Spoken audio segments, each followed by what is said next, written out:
Good morning everyone, কেমন আছো তোমরা সবাই? আশা করি সবাই খুব খুব ভালো আছো। সুজিত পিয়ারি ব্লগে তোমাদের অনেক অনেক স্বাগত আর অনেক অনেক ভালোবাসা। সকালবেলা উঠে যেটুকুনি যা বাসি কাজ থাকে সেটুকুনি সেরে নিয়েছি, নিয়ে জামা ছেড়ে চলে এসেছি রান্নাঘরে।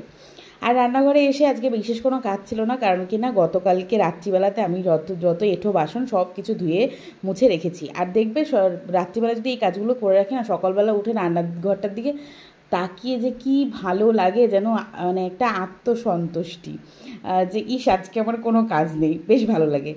তো যাই হোক, ওর জন্য একটুখানি দেরি করেও ঘুম থেকে উঠেছি। আর আজকে আমার কিচ্ছু রান্না করতে ইচ্ছে করছে না, জানি না দুপুরবেলা কী করব। যাই হোক, যেটা করবো সেটা তো তোমাদের সঙ্গে শেয়ার করবোই।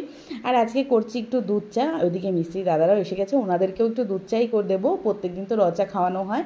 আর কি বলো তো, আসলে না ওনারা দুধ চা খেতে চায় না, কারণ রোদের মধ্যে কাজ করে। ওনারা একটু নিজেদের শরীরের জন্য যে ভাবে না, এই জিনিসটা দেখে আমার খুব ভালো লাগে, যে সারাদিন রোদে কাজ করি, এই দুধ চা কিন্তু দেবেন না। তো যাই হোক, এক আধ দিন তো একটু মানে সবাই চিটিং করে, তো আমিও ভাবলাম চলো আজকে একটুখানি ওনাদেরকেও দুধ চা করে দিই। আর আজকে আমাদের টিফিনে করব হচ্ছে ওই পাউরুটি, সেঁকা পাউরুটি আর হচ্ছে দুধ চা। ব্যাস এইটুখানি এনার্জি পেয়েছি, এইটুখানি এনার্জি দিয়ে দিয়েই টিফিনটা সারলাম। টিফিন খেয়ে বেশ অনেকক্ষণ বাদে আবার রান্নাঘরে এসেছি। আর রান্নাবান্না ছাড়া তোমাদেরকে কি দেখাবো, সেরকম কিছু তো আর দেখানোর নেই লাইফে। আর শুধুমাত্র একটু রান্নাঘর, এই রান্নাঘরে যেটুকুনি টুকটাক কাজ থাকে সেইটুকুনি। আশা করি আস্তে আস্তে যখন আমার নিজস্ব ঘর বাড়ি হবে, তখন তোমাদের সঙ্গে পুরো দিনের রুটিনটা শেয়ার করবো। এখন আমার লাইফে কোনো রুটিনই নেই। যাই হোক, আজকে রান্না করছি হচ্ছে লাউ ঘন্ট মুগ ডাল দিয়ে। রান্নাটা আমার হয়ে গেছে, কারণ আমি অত রেসিপি শেয়ার করিনি। টুকটাক জাস্ট যেটুকুনি রান্না করেছি সেটুকুনি তোমাদের সঙ্গে শেয়ার করব। আর মাথায় দিয়েছিলাম হচ্ছে একদম চুপচুপি করে তেল, এত মাথাটা যন্ত্রণা করছিল। আর তার মধ্যে এই যে একটা বিচ্ছিরি ওয়েদার, তার মধ্যে মাথায় হাত দিলে মনে হয় যেন রাস্তার কাদা সব মাথায়। জানি না তোমাদের কারো এরকম হয় কি না, আমার তো মাথায় হাতই দিতে পারছি না, একদম কাদার মতো হয়ে আছে। তো খুশকিগুলো জানি না কেন, বর্ষার সময় হয়তো এরকম হয়, আমার হয়। এবারে তোমাদের হয় কি না আমি তো সেটা বলতে পারবো না। যদি কারো হয় আমাকে একটু কমেন্টে করো তো, যে তুমি কি করো চুলে দাও। আর আমি তো কোনো কিছুই করি না, কারণ কি না আমার এখন না এনার্জি লস হতে হতে এতটা পরিমাণে এনার্জি লস হয়ে গেছে না, আমার কোনো কিছু করতে না, নিজের জন্য কিছু করতে ইচ্ছে করে না, নিজের এই ঘরের জন্য। তো যাই হোক, মানুষ ওই অভ্যেসের দাস বলে না, তুমি যদি এখন সুস্থ শরীরকে সাজিয়ে শোকেসে রেখে দাও সবসময়, তো তোমার সঙ্গে তো এরকম হবেই। তো এখন ধরে নাও আমার সঙ্গে সেই বিষয়টাই হচ্ছে, যেহেতু কাজের পরিমাণটা এতটাই কম, তো প্রচুর পরিমাণে কুড়েমিতে ধরে গেছে।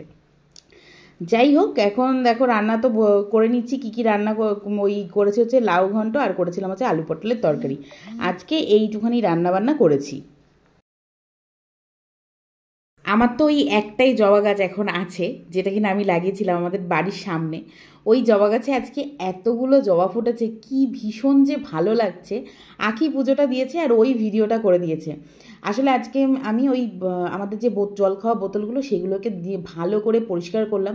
যেহেতু ডিরেক্ট জল তোলা হয়, আয়রনের পরিমাণটা অতিরিক্ত বেশি, তাই জন্য অতি তাড়াতাড়ি বোতলগুলো নোংরা হয়ে যায়, তাই জন্য ওইগুলো আমি পরিষ্কার করতে গিয়েছিলাম। আর আখিকে বলেছিলাম তুই পুজোটা কিন্তু অবশ্যই দিয়ে দিস। তো আখি ফুলগুলো তুলে নিয়ে এসে দিয়েছে। ও সরি, আখি ফুলগুলো তোলেনি, ফুলগুলো তুলেছে হচ্ছে সকাল 6টার সময় তোলা হয়েছে। তখন তোমাদের দাদাভাই তো আখিকে দিতে স্কুলে যায়, তখনই ও এই ফুলগুলো তুলে নিয়েছিল। আর বেশ সুন্দর, দেখো এখন কত সুন্দর তাজা তাজা রয়েছে। আর কী হয় বলো তো, গাছে যখন থাকে না, একটু দেরি করে তুললে কেমন একটা রোদে পুড়ে পুড়ে যায়। তো ওই জন্য এখন আর বেশিক্ষণ রাখি না, ওই আগের থেকেই তোমাদের দাদাভাই এই ফুলগুলো তুলে নিয়ে আসে।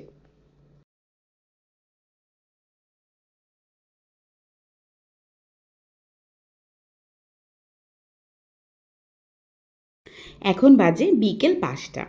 আর আমি এখন চলে এসেছি যে বারান্দাটা ঝাড় দিতে।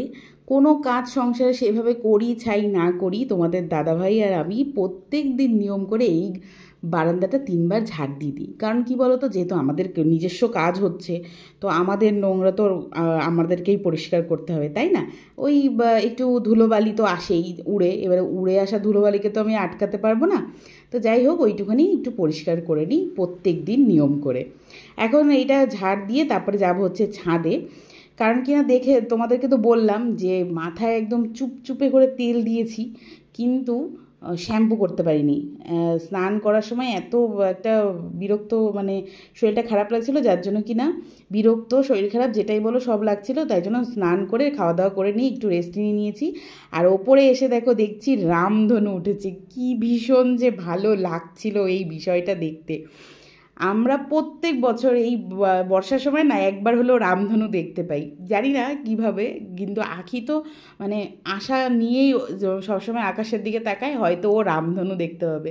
হয়তো ওই যে বলে না, তুমি যেটা ভাববে, তুমি যেটা করবে, মানে সবসময় ভাববে, পজিটিভ ভাবলে সবসময় তোমার সঙ্গে পজিটিভই হবে। তো সেরকমই ব্যাপার, ও সব সময় বৃষ্টি হলে তারপরে যদি একটু রোদ ওঠে তখনই ও বলবে, মাম চলো চলো বাইরে যাই, এক্ষুনি কিন্তু রামধনু উঠবে। তো দেখো সত্যি সত্যি ছাদে যে ও যেই এসেছে, এসেই বলছে মাম শিগগিরই এসো, রামধনু উঠেছে। আমিও সঙ্গে সঙ্গে দৌড়ে দৌড়ে চলে আসলাম, চলো দেখি, এই জিনিসটা দেখতে তো খুব ভালো লাগে।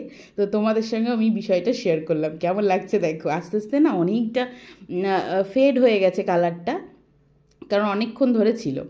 আর ওই যে বললাম আমি এখন একটু শ্যাম্পু করতে ছাদে এসেছি, কারণ কি না ওই এতটা তেল দিয়ে তো মাথায় যদি রাখে, ওই তো 2-4টে চুল মাথায় আছে, যদি এই তেলটা আমি 24 ঘন্টা থেকে 48 ঘন্টা হয়ে যায়, তাহলে তো ব্যাস হয়ে গেল, চুল আর মাথায় থাকবে না, সব আমার হাতে। তো ওই সব কারণেই এখন আমি এই শ্যাম্পু করতে এসেছি। আর আরেকটা ভালো বিষয় হচ্ছে, তোমাদের দাদাভাই এই কাজটা করেছে সকালবেলায়, সেটা হচ্ছে আমাদের যে লেবু গাছের চারাটা বসিয়ে রেখেছিলাম নিচে, সেটা তো সুন্দরভাবে হয়েছে, ওই চারাটা ও ছাদে নিয়ে এসেছে। সাথে নিচে একটা গোলাপ গাছও হয়েছিল, সেটাও কিন্তু নিয়ে এসেছে। আর এইবারেই তো আমার শুরু হয়ে গেছে কবে আমি ফুল গাছ লাগাবো, কারণ এখনও অনেকগুলো টব আমাদের কাছে রয়েছে, ওই প্রায় 15টা মতো টব রয়েছে।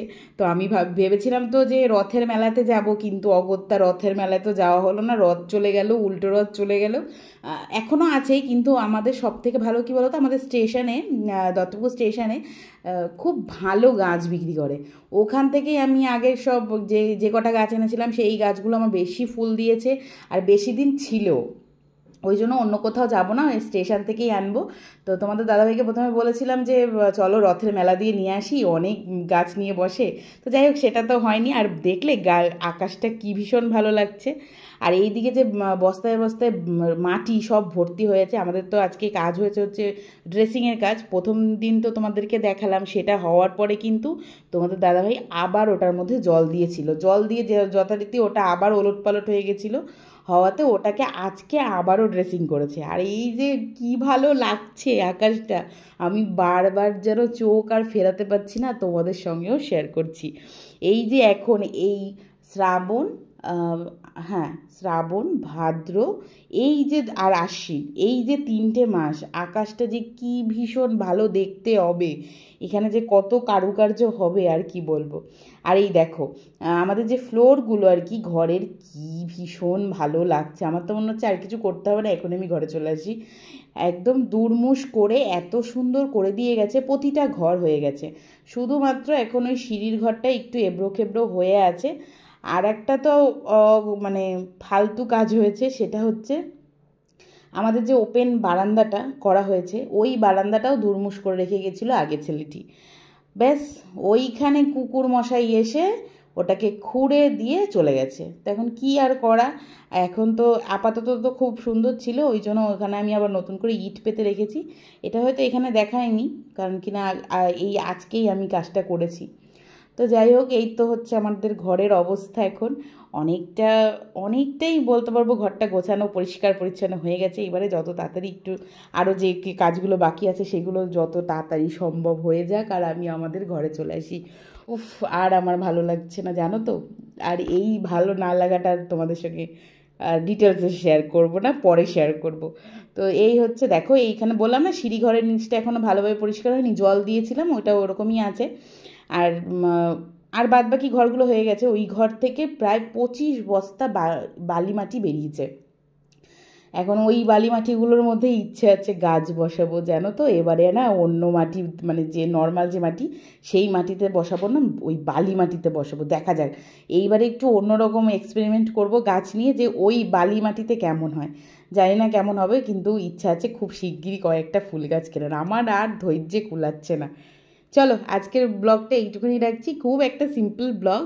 তো আজকের মতো টাটা ভাই, ভালো থেকো, সুস্থ থেকো, আর সকলকে ভালো রেখো। তার আগে অবশ্যই নিজে ভালো থেকো। আর ভালো লাগলে ভিডিওটা অবশ্যই একটা লাইক করে যেও, সাবস্ক্রাইব করে চ্যানেলটার পাশে থেকো। চলো টাটা ভাই।